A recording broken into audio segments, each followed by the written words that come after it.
Hello and welcome to the Permaculture Vine podcast. My name's Cormac Harkin, and today we have a roundtable on permaculture and marketing.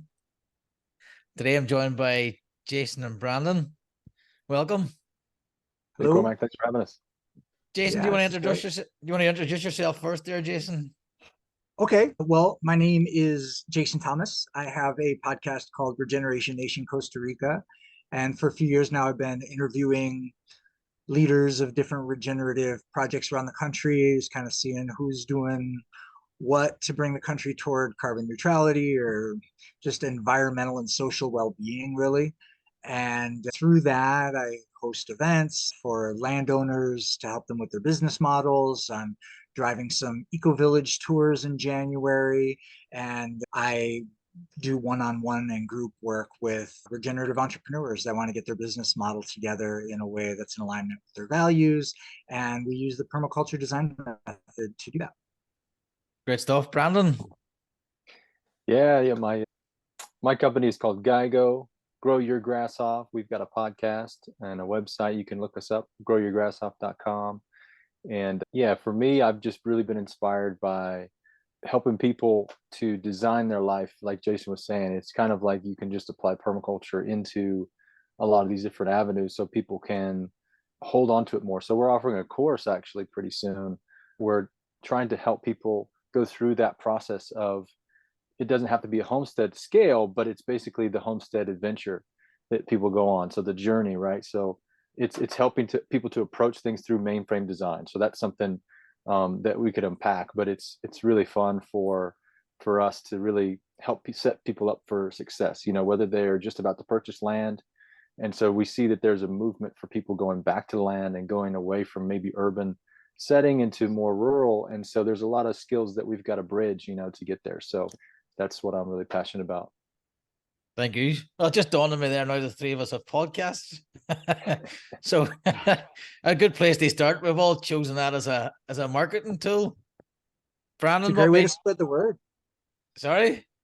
It's a great way to spread the word. I mean, this is like podcasts changed my vibe. When I left Costa Rica for, I don't know, about 2.5 years, my son has some developmental delays. So we left my farm and our education center, our life here, and went to go to the States. And it was a real wake-up call. And I was just like, man, I don't know how to live in this world. I was a vagabond gypsy for most of my younger adult life. And then I was a farm owner and educator out here in the mountains. And then I was in the city, like, what do I do?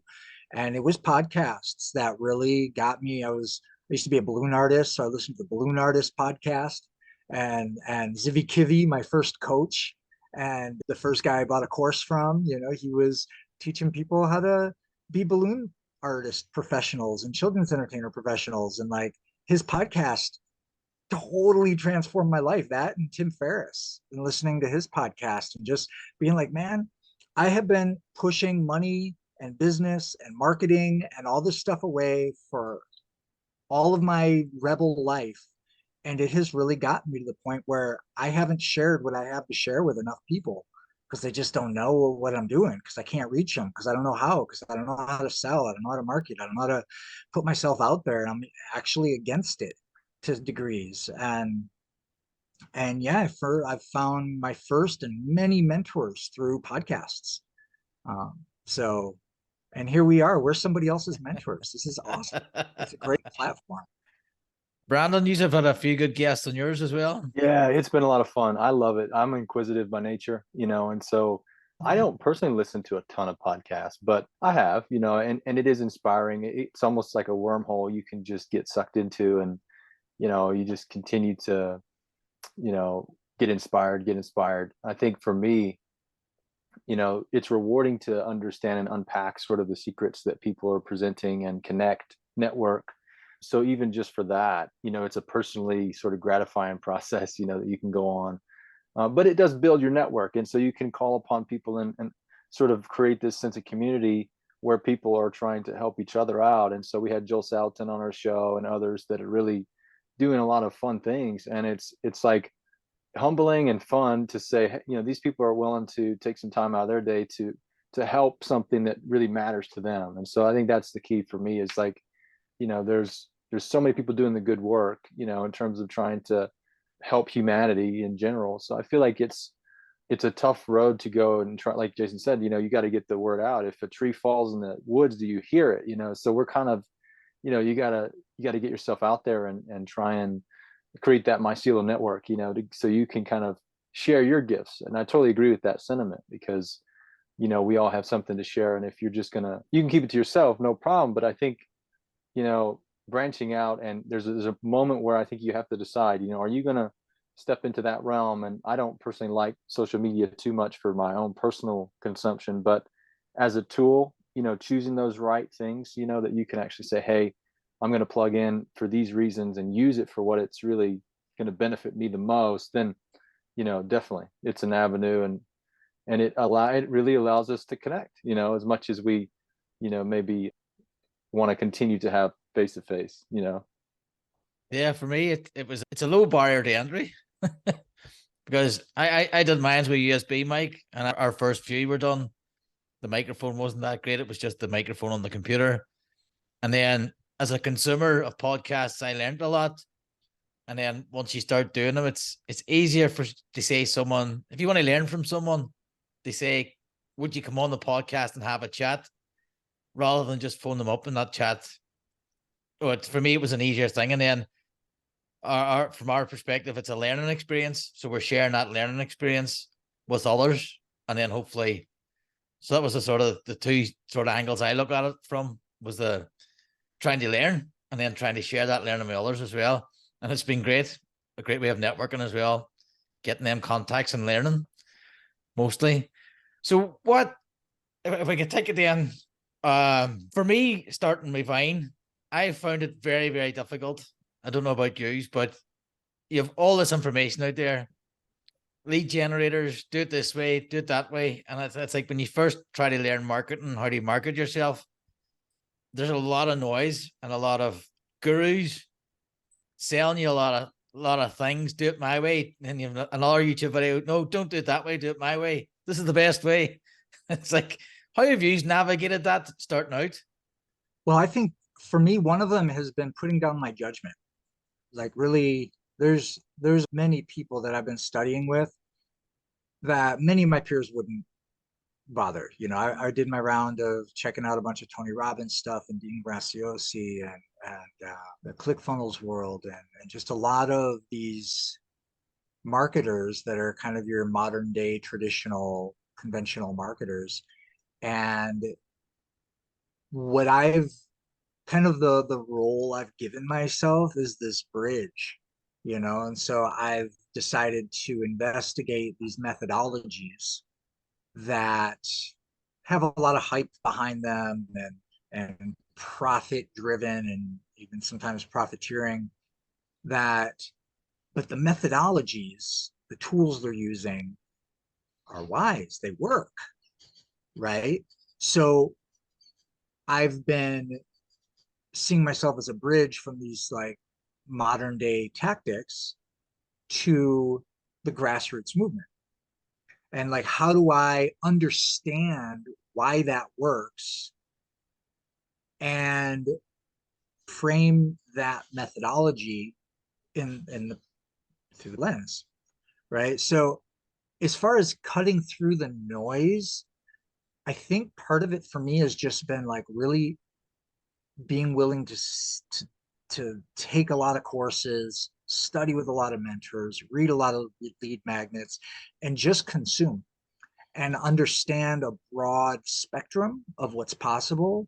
And then from that, start distilling it together into, you know, like the process I take people on, and the book that I'm writing, and the course I'm putting together for PDC students. You know, like I'm just taking these methods and like finding which ones are the most organic, the most connected, the most regenerative, the ones that build relationships. And I think with marketing, that's really what I come to down to the most with people that I'm working with. Like my favorite tactics I've picked up after all kinds of study is market research, and just directly, determiningly reach out to people and chat with them, whether it's text, phone calls, like Zoom calls, and really setting up questions and asking to a lot of people, and really getting to know them. And I think that whatever method after that you use to reach people, it's going to be more authentic and touch people more dearly because you've learned who they are. And so, yeah, I guess and then, this pendulum's got to swing. And then comes the time to unsubscribe to all the marketers. I just did that. Now I'm taking a coaching course, and it's to teach me better coaching skills. And it's came with all this bonus material, more than I'm going to be able to watch in 2 years. And so I just canceled all of my subscriptions to marketers that I've been following to just clear the plate and bring it back in. And so I don't know, that's how I've done it. Is just take it all in and let go of what doesn't serve. Yeah, no, I think it's interesting, that whole process. Like you said, it can be overwhelming. Kind of, where do you start? And we definitely have gone on our own journey to kind of, I think there's a sussing out period. There's a time where you really have to figure out your voice. And I don't know that there's an easy way to do that unless you just get in. And it can be messy and it can not make sense, and you can see what works and what doesn't. So ultimately, I think identifying an avatar is a great step that I think I wish we would have maybe identified a little sooner, to try and get things to where we can speak more clearly to somebody, because this may be a common theme, for people. But I think if you don't really speak to anybody directly, you're really not going to hit anyone, in that sort of context. So I think for me, I just give an example. I love permaculture, and so our podcast was kind of casting a large net in a lot of ways, and so our content was also kind of broad. But I think what we were learning is that the more that we can get specific with our avatar, which we knew and we understood the concept, but really actually using it and bringing it back to the content as much as you can. And why am I doing this? And ask those questions so you can refine sort of what you're saying and how you say it and who you're serving. I think that's been a really interesting piece, because I don't come from a marketing background necessarily. Obviously I consume, so I think you sort of get some through osmosis. But I think the kernel that we've sort of taken is that, if you can really identify the pain points that your avatar is having, and really customize that language, that approach, that content, it actually feels better, for me as somebody who's maybe writing up some copy, or, creating an asset that they're going to view. It just focuses it, and I think you can obviously have multiple avatars, and you can have, lots of different things moving around. But for me, that's been a really big thing, kind of a lesson, through the process. Yeah, very, very similar to us as well. Starting out, I think the main thing was just to do something, so you have something to share. So create content, and then observe and interact, and just try and find your way about, trying to find your audience, try to find the content for your audience. So we've gone through a lot of changes over the last 12 months, just trying to do that and hone that in. Still working on it. And then our avatar, we call her Martha, and then she steered the land, Martha Stewart. So that's what we called ours. And then we had we're sort of going through our branding issues at the minute, because we target beginner gardeners and professionals. So we're just resting with that. I was chatting to Jason last night about that and how we move forward with that. So it was some good advice from Jason there. And then, because our PDC to professional course, which we're trying to market as well and get a strategy for that. So the link's in the description. So I do you get marked for mentioning that now in the podcast? Get more marketing in and more calls to action. So and that's a big thing too, Cormac. Like, to that question about cutting through the noise, like, man, just having more conversations with people, letting people know what we do. Just being open about it and being confident about it, and chatting it up with people, because everyone, you don't have to go on and on about your service or what you provide to everyone you talk to everywhere, but being, being happy about what you have to offer, whether it's a product or service, and like really being confident to share that is something that I think a lot of people in general struggle with. I was on a call with some kind of this coaching program today, and just watching all these coaching students like really have so much to give, and yet like the super common thing that they've been resisting doing is getting online and talking about what they do and sharing what they do and sharing what they've learned. And and this there is a lot of, there can be a good bit of shame in the regenerative world around business and capitalism and profiting and stuff. I wish you could see it. These two little Tico boys, they're on a tiny little quad rolling through. I live in a very rural area, and the Costa Rican neighbors here just got their kids on a little toy. It's adorable. These two little boys. Anyhow, these people were just really struggling with putting themselves out there, and they have so much to share. And I think, oh, that's what I was saying, is that there's been a lot of abuse around marketing, and we've all been subject to it. We've all seen it. It's disgusting sometimes, and we get really turned off by it. And it's a throw the baby out with the bathwater, or whatever you want to use. But I think there's just a lot of people that are embarrassed to promote themselves, and that keeps good people from sharing good things with other good people. And that's one of our big wounds that many of us share. And I think that the more we can encourage each other to get beyond that, and to just be like, no, go ahead, like I support you. We support each other. Here in the mountain, I gonna start off, now that there's more people back, a series of entrepreneur roundtables, and just call the local community together. Like, let's sit together in a circle for an hour and a half, and everybody gets 10 to 15 minutes to share what they're going through in their business, celebrate their wins and their challenges in business, and allow some people to ask clarifying questions, and then give some advice in this little period of time. It's like a mastermind format, but it's like, it was so awesome when I've done it before, because people just like, oh my God, we get to just talk about business. Like, is that okay? We do that. And listening to podcast coaches too, like that's a common thing a lot of podcast people don't do, is just announce it in their show. Like, I do this. I'm working with people. I have something to offer. So good on you. Yeah. So, and as well, I think how do you choose your method of content? Now, for me, I like talking. I find it very hard typing messages on Telegram group and Facebook groups. I don't know what it is. It's just really difficult. But stick me in front of a microphone, I can talk.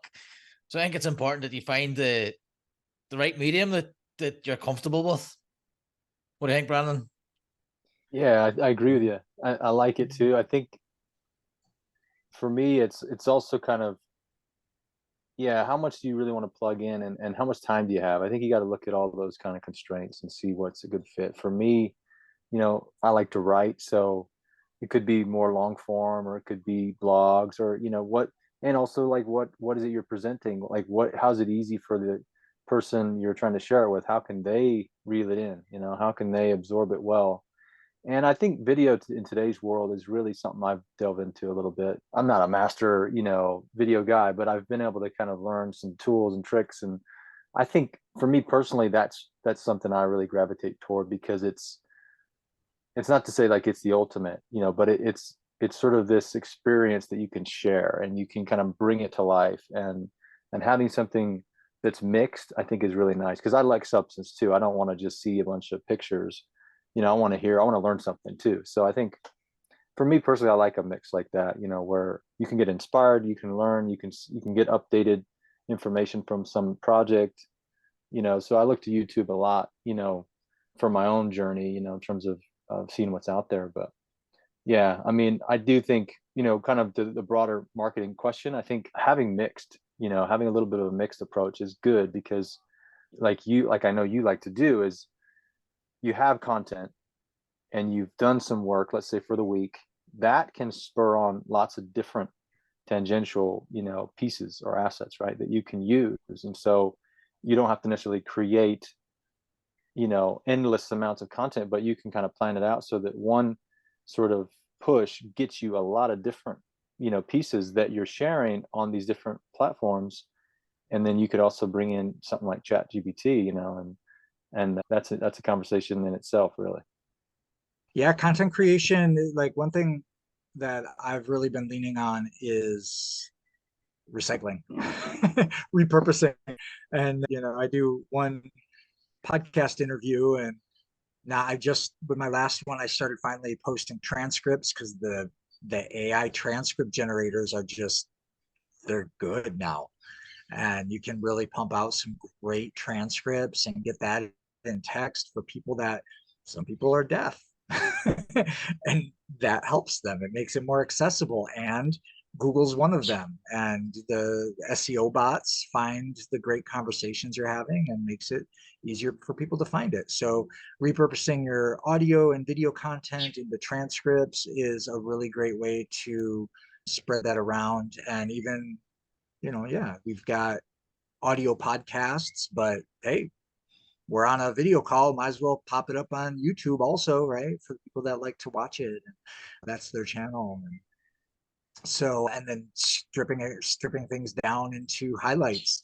And that's something I've just started playing with this new software called Descript. And it, like, I put my video in there, it gives me all the transcripts. I can edit it using the words, which is phenomenal. And it makes it easy to smooth it out. And then it has its own AI thing that you can tell it, like, go through my transcript and pull me out the top, what are the key topics we discussed? What are the top takeaways? And then I take those lists and I make my intro and my outro from it. And I record that. And then I ask, what are the hottest keywords in this thing? And then I look for anywhere those keywords come up. Or no, actually, my method was the prime topics, what are the key topics that we talked about? And then I say, where do we talk about this topic? And it gives me this place. I'm like, oh, I guess that's my highlight. And and I just put that into another place and edit it a little finer and pull my highlights out that way. But that's one thing that AI has really been great for. I can smell an AI blog a mile away, or text or whatever, but if you've already written the content or pulled transcripts from an audio or video content, AI is great for pulling out the great bits and reassembling it and making it more concise and giving me the top 5 points, just to like make that kind of, just repurposing your content in many different ways so people can consume it in the ways that are appealing to them. So do you put the transcript in the blog post, just like a separate transcript? Just I used to mesh up because my intro and my outro, I write those and then I speak them and record them. So I just used to take my intro and my outro and kind of mash them together, and that was my show notes. And which I still do. But now at the bottom of the page, underneath all of that, I have the transcripts to the whole episode. I just did that on my latest episode for the first time. And now that page is just choked full with what people are searching for, if that's what they're searching for. Yeah, the keywords. Yeah, because how they want the information, they're looking for it. That makes it easier for them to find it. Right. So what I did with a few, you don't know, with Brandon's interview, I got the transcript, put the transcript on the Chat GPT and got Chat GPT to summarize it. And then went through and edited it. So it was like not so much a transcript, but a story. And I was able to read, and then sent it to Brandon. He corrected some of the mistakes with Chat GPT got wrong. And then I used it as well, Opus.pro, which is like Descript as well, but it sort of takes your podcast off YouTube and then creates a bunch of shorts with the captions. I think it's more powerful if you give it shorter clips, so you actually go and edit it yourself. And then I used Descript before, they were a while ago, so I don't think it had some of them features on it, but it was really good. I was really impressed by it at the time, and the way, if you missed out a word, you could actually add the word in, and the AI would replace your voice with this word. So I thought that was pretty cool as well. Descript will do that too. It just cuts the video out when you do that. All right. And then what I do with our video is I put our video on Spotify as a video, and then it puts it everywhere else as audio. I have been advised, however, I need to get off Spotify because they limit your show notes to so many characters, whereas other platforms you can put the whole transcript and rank for them keywords. So that is just a few tidbits of advice from our side. Yeah, and we're talking about our podcasts, but really we live in the age where this pertains to just about any small business owner that's trying to get customers online. You know, that's content creation is how people find you. You know, that's just how it is, and that's something that I think a lot of us struggle with, and eventually many of us just like, all right, I'm gonna do it, I'm gonna learn it, I'm gonna, because we're trying to provide solutions for people. That's what doing business is. It's just like, oh, you got a problem, I can help you with that. You know, whether it's a permaculture design or a bodywork session, or it's like, if I want to market myself for Thai massage, I can put up a little post now and again, but I do a little video of me doing some Thai massage, and all of a sudden more people are interested. It's more than words. Permaculture designer, you want people to know about how cool your designs are, do a series of posts for your portfolio of what you've done on your home. If that's all you got is your home-based projects that you've done, dig up some before and after pictures, make a little video, overlay those pictures, get some print in there about approximately how long it took you to do it, put a little bit of jammy music in between when you're not speaking, and then boom, people on Instagram are like, whoa, now I know how you did that. Like, oh, you did that, you did that. It doesn't have to be gorgeous, it doesn't have to be all tens, it just has to be competent. And that's, I think, just something for permaculturists, people that want to market their business. Like, I'm someone I'm working with right now. He's been a permaculturist down here for, God, I don't know, like 17 years or something. And he's helped tons of people on his farm. And he's just finally let go of his resistance to being online. And it's so cool to see him finally like getting behind, like having fun with making some videos and using chat to like script out his apprenticeship program, and being willing to grow. And all of a sudden, this bro's gonna have some clients like real soon. He's gonna have apprentices living with him, learning permaculture, but they got to see him to know he exists, because if they don't, they're just gonna go to the other person they can see, because they said, hey, I got your solution. So we got to be that. We got to say, okay, I'll do the content creation, I'll try to script, whatever it takes, these are tools.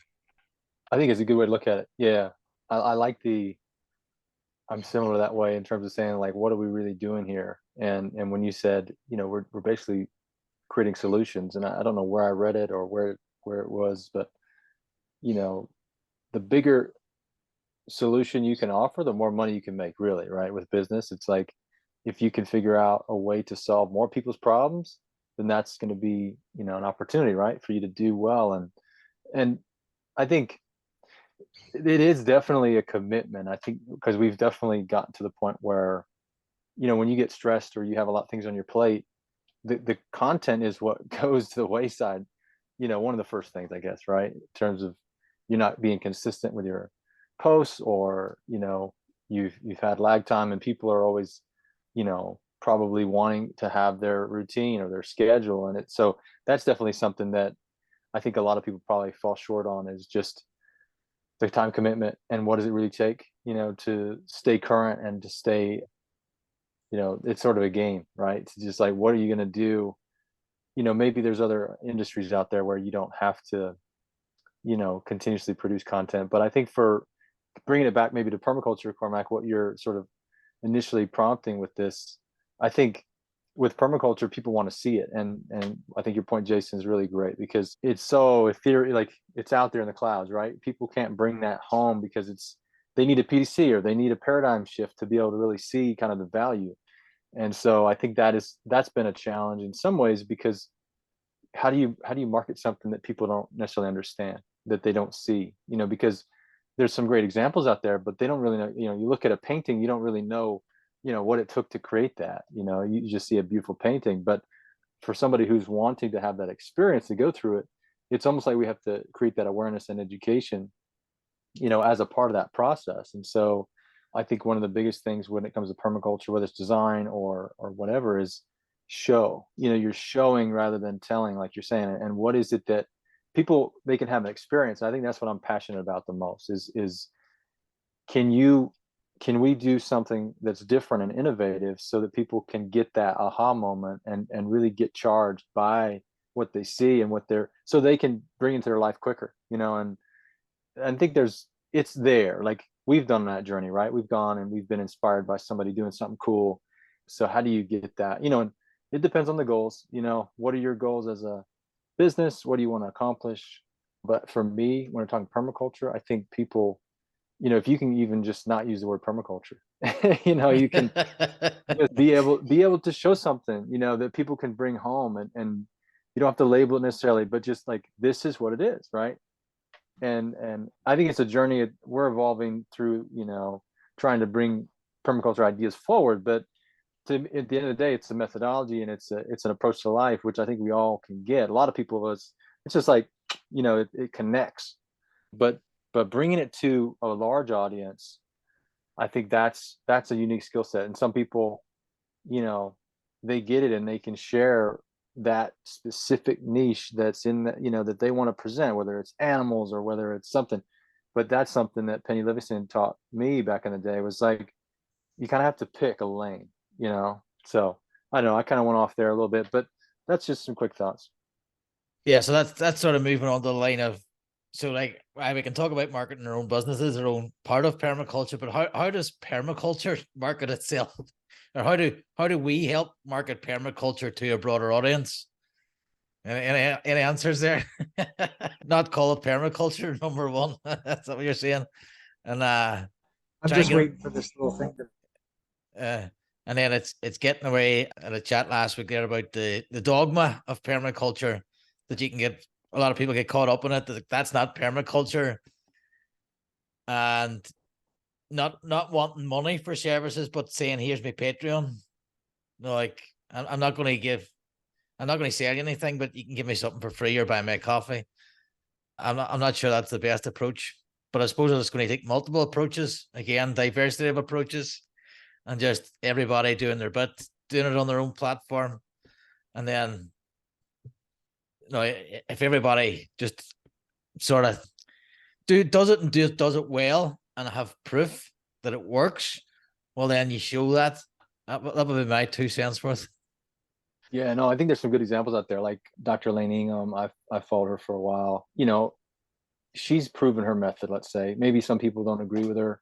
We've had Evan Folds on our show, our podcast, and he's a great soul guy. He works with Zach Bush. And I mean, everybody's connected at the end of the day, in terms of kind of the knowledge is sort of this community project, right? Moving things forward. And what is this, we got to understand what we're working with first. So I think a lot of this stuff is new in some ways, even though Bill Mollison, created this whole thing with the Holmgren back in the day. It's just, it's a new idea to be able to look holistically. If you see the trend of our life, this is my personal take, but we've been sucked into the paradigm that everything is just symptom based, and so how do we pull ourselves out of that and realize kind of what Alan Savory is going on about, which is holistic land management, let's say, or how do we actually function a different way. So I think permaculture is the method or approach to designing it, but doesn't have to be the hallmark, that everybody has to say, like, this is the way. So,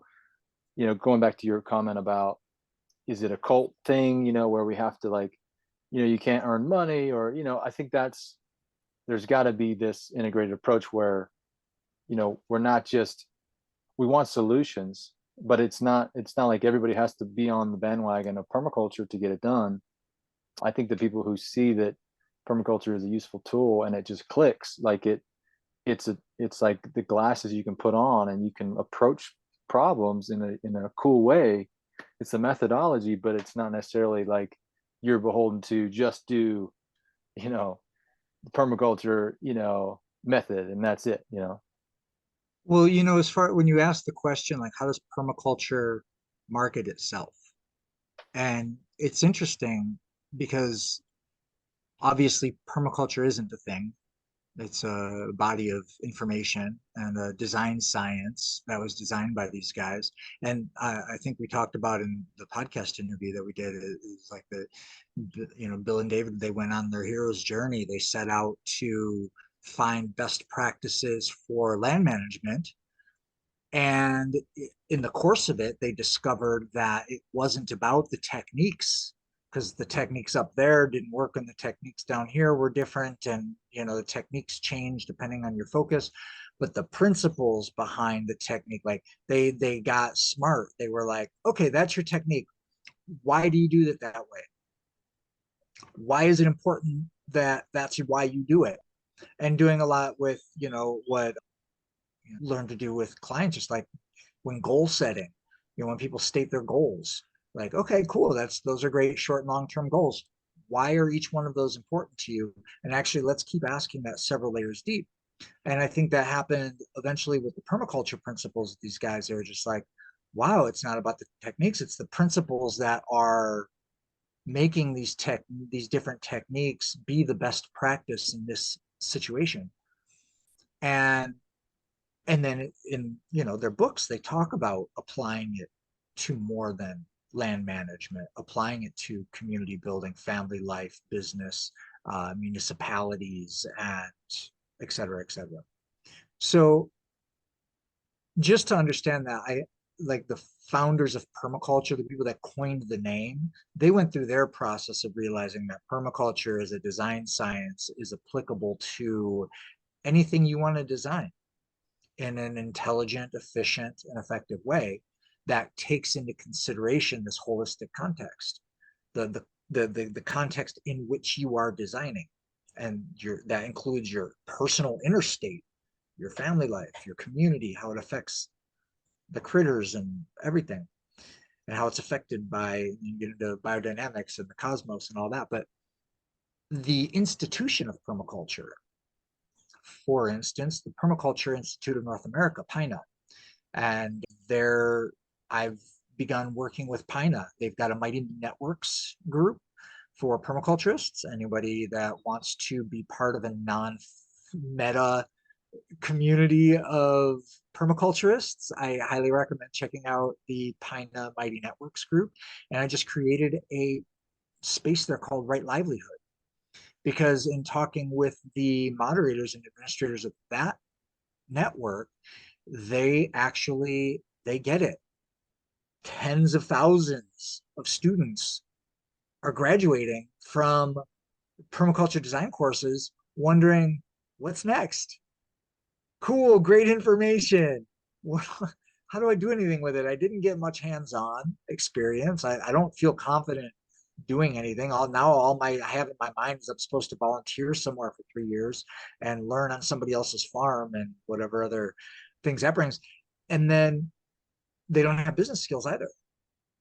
And so, and there's really, until now, Facebook has been like the main, well, and Permies.com, giving it up to Permies. Those guys have really been holding it down with their forums. But, having a community for people to come together, and done a lot of work scouting these Facebook groups and stuff. And there are a lot of these people that are purists, and permaculture and business don't mix and all of this. And that's just their wounded self talking. They haven't thought deeply about what value and blessings are coming to the world through whatever exchange you're engaging in. They just have a judgment. They just have a taboo, and they're just sharing their wound. But if anyone who's really contemplating how this world can possibly get better ecologically and socially, understands that one of the best chances we have is, let's look at it through the permaculture lens, and like all aspects of it, and let's just apply those principles and that method of observing and doing research and looking at it all and breaking down the functions to the systems to the elements and building the elements and stopping leaking from the system and all the things we do in a land design. If we could do that to our businesses and our communities and our municipalities, like, man, we got a better chance. And so PINA gets it, or at least the representatives that I've been talking to. And that's why the Mighty Networks group, and we've been, they've invited me into their admin circle to like help design these different spaces to really community building. Let's talk about applying permaculture methodology to community design. Oh, what kind of interesting questions. How can we get honest with ourselves and look beyond our ideals? Because we start so many of these projects, these small businesses, these farms, these communities on ideals, and taboos honestly drive a lot of them, and we don't think about in a holistic way. And that's, I think, where the blessing of permaculture is. And I think that there are a lot of people that want to market it that way, like let's detach it from the anchor of agricultural or land management, and like really let's spread the word. And part of that eliteness that we see, like the you're saying cultish, I stayed away from permaculture for years as a young traveler, because it was just like, yeah, it was like this special word that if and I didn't get it.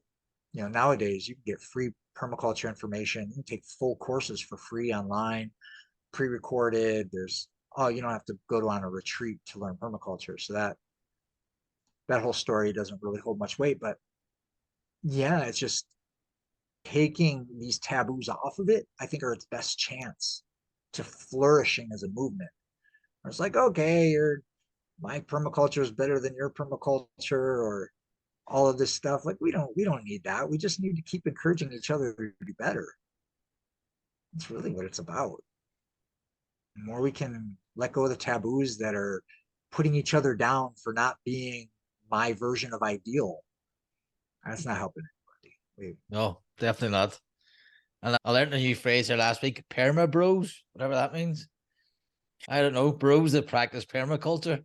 And it was used in a derogatory term, but I don't actually quite get it. It's like jocks who do permaculture. I don't know. It's like, to me, it's just daft. It's just that you say we should be encouraging each other and not just supporting each other. So I think at the end of the day, go ahead. Oh yeah, just quick comment. I agree that I think Jason had some great points there. Part of it too, I think, in terms of business, if we're talking, if we go back to kind of the theme, is the thing that's going to be more profitable at the end of the day is, if we're really honest about it, is something that it's regenerative, that is planned well, that understands the inputs, the outputs, the entire system. How does it function? How does it integrate with other things? That whole basically design method. But yeah, I think it'll prove itself as long as we're honest as a society, because I think with subsidies and with corporations having these loopholes that they can continue to extract and not be held accountable, I think that continues to make things confusing for people and allows them to tread water, and kind of keep afloat. But if everybody were held to the same standards, I think that the green business, or whatever you want to call it, businesses that are designed intelligently, that can actually not rely on things that harm the earth, or that continue to put out harmful chemicals, or whatever it is. Like, those things, I think at the end of the day will surface. The good ideas, and I think that gets into a different conversation about control and who has the ability to make decisions. So ultimately that's an interesting conversation to have, is like, how do we get through that? How do we break through that to be able to say, as a species, we're not helping each other by looking at it this way. And I think we fundamentally know that, like, people who are into that paradigm of saying, hey, like, we know the typical thing is to do this, but this just makes more sense. And so my point is, those businesses, I think, really will shine at the end of the day, because they've took an output of some system, and it's an input for them, right? And then they can actually create more value at the end of the day. It's more intelligent, and a normal business just wouldn't be able to compete with that. Yeah, guys, that's been great. Is there any final thoughts or anything we haven't discussed in marketing that you'd like to add? Thank you very much. Do you just want to go a quick round just to tell you where people can find you and what you are offering at the minute? You want to go first there? Sure. Well, my podcast website is regenerationnationcr.com. All the social channels is at Regeneration Nation CR, including YouTube, where I have a lot of cool content. I've written lots of blog articles and stuff as well. So if you like to read, check out my blog. But particularly for people interested in this conversation, I do invite you to go to the Permaculture Institute of North America's Mighty Network group.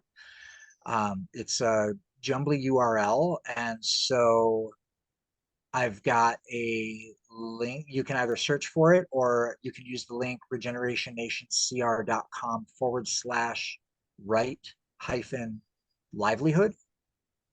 And that will find you to the space that we've created there to talk about this stuff and join the community and tell us what you're going through, what you need help with. And soon coming, I'm going to be announcing a group program for permaculture students that would like to become professionals and use that in their profession. It doesn't just have to be as designers or implementers, but anybody wanting to use permaculture in their professional life. We've got a group program for business building in that way. So using the methodology. So join the group and stay tuned. That'll be announced soon. Great stuff. Yeah, awesome. For me, yeah, we basically have a course that we're going to be offering that sort of brings in permaculture from the idea that the course itself is going to be utilizing permaculture in its development. So trying to be innovative in that space and bring in more of the components that make it engaging, creating community projects and sort of small group activities so that it's unique for the process of learning itself. So that's kind of fun, and it's nothing new really. People are doing this anyway, right? But I think it'll be a really neat course. It's coming soon, so you can check that on our website. Stay in touch with us, growyourgrassoff.com, and check out our YouTube at Grow Your Grass Off on YouTube too. So we're going to have some more updated content as well. Great, thanks. And we have our PDCD professional course. It's teaching digital design. So if you're currently sketching them, we'll teach you digital design and Affinity, which is cheap. I think it's like $60, and that's for life. So it's a good way to, if you want to sort of stand out, elevate your product slightly, or a lot. It depends on how you like them. For me, anyway, it's easier to change a digital design. I've never actually drawn in pencil. I can't imagine what it's like if somebody wants changes from square beds to round beds. And I've had that happen. You change these in digital design. And that's PDCD Pro. The link will be in the description. We're launching our next cohort in January. Guys, thank you very much. It's been great. I've really enjoyed it. Hope to catch you again soon. And for those listening, thanks very much for listening. And we'll catch you again next week.